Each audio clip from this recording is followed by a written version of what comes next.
Bonsoir à tous, bienvenue si vous nous rejoignez sur France 24, vous êtes au cœur de l'info. On est ensemble jusqu'à 21h, heure de Paris. Voici les titres de ce samedi. Rétablissement prévu des sanctions à l'encontre de Téhéran dès ce soir.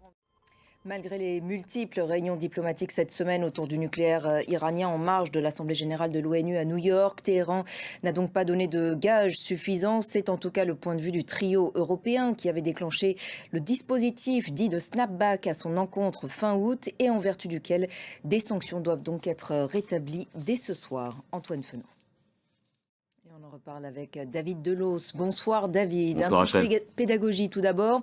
Quand on parle de ce mécanisme de snapback, de quoi s'agit-il concrètement? En fait, on parle d'une clause qui avait été présentée il y a une dizaine d'années comme étant une innovation diplomatique majeure. Merci beaucoup David pour cet éclairage donc concernant le nucléaire iranien. Je vous le disais également au titre au lendemain du discours de Benyamin Netanyahou à l'ONU dans lequel il a répété vouloir, je cite, finir le travail contre le Hamas.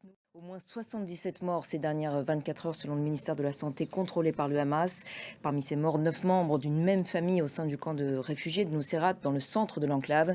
Et alors que l'offensive israélienne ne cesse de s'intensifier, le sort de la population de Gaza au cœur d'une manifestation pro-palestinienne hier à New York en marge de l'Assemblée générale de l'ONU, manifestation à laquelle a participé le président colombien Gustavo Petro.